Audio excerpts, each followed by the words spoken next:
Genesis 44. Now Joseph gave these instructions to the steward of his house. Fill the men's sacks with as much food as they can carry, and put each man's silver in the mouth of his sack.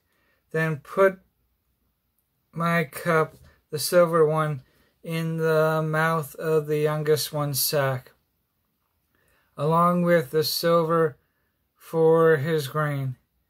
And he did as Joseph said. As morning dawned, the men were sent on their way with their donkeys. They had not gone far from the city when Joseph said to his steward, "Go after those men at once, and when you catch up with them, say to them, 'Why have you repaid good with evil? Isn't this the cup of my master? Or isn't this the cup my master drinks from, and you also use this for divination? This is a wicked thing you have done.' When he caught up with them, he repeated these words to them. But they said to him, Why does my Lord say such things? Far be it for your servant to do anything like that. We even brought back to you from the land of Canaan the silver we found inside the mouths of our sacks. So why would we steal silver or gold from your master's house? If any of your servants is found to have it, he will die, and the rest of us will become my Lord's slaves." "Very well then," he said. "Let it be as you say. Whoever is found to have it will become my slave. The rest of you will be free from blame." Each of them quickly lowered his sack to the ground and opened it. Then the steward proceeded to search, beginning with the oldest and ending with the youngest, and the cup was found in Benjamin's sack. At this, they tore their clothes.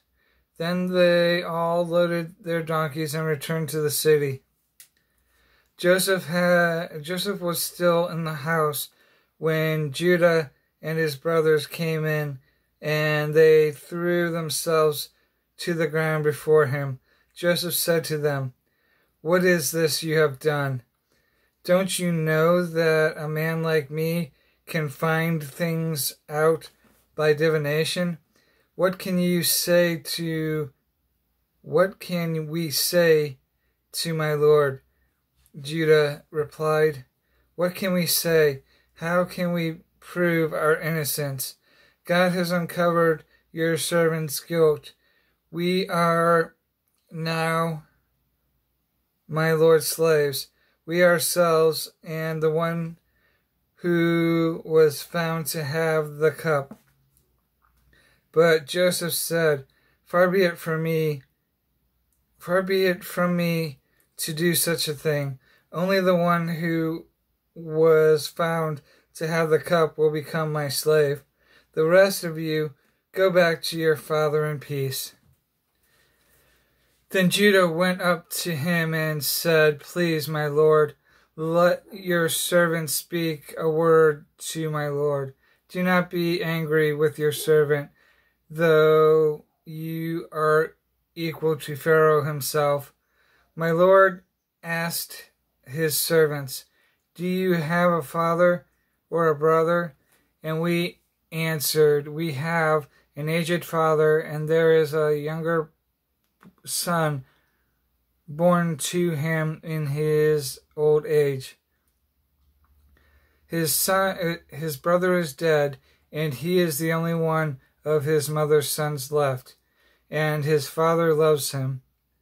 Then you said to your servant, bring him down to me so I can see him for myself. And we said to my Lord, the boy cannot leave his father. If he leaves him, his father will die.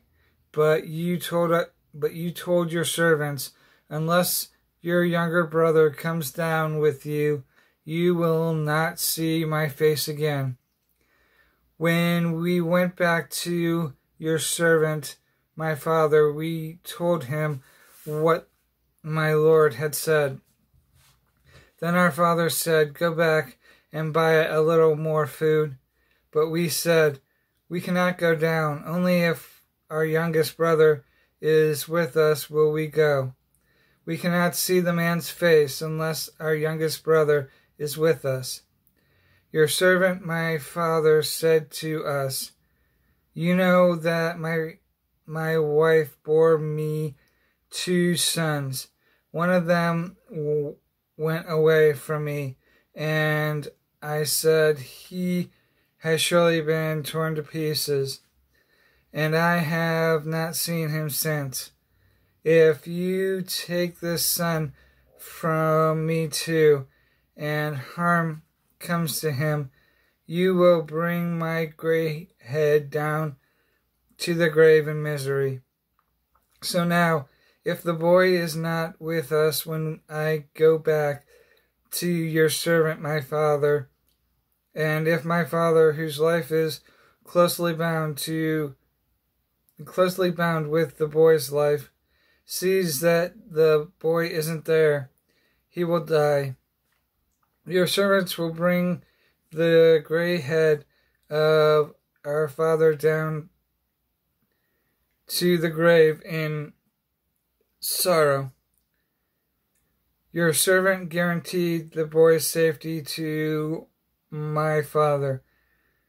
I said, if I do not bring him back to you, I will bear the blame before you, my father, all my life.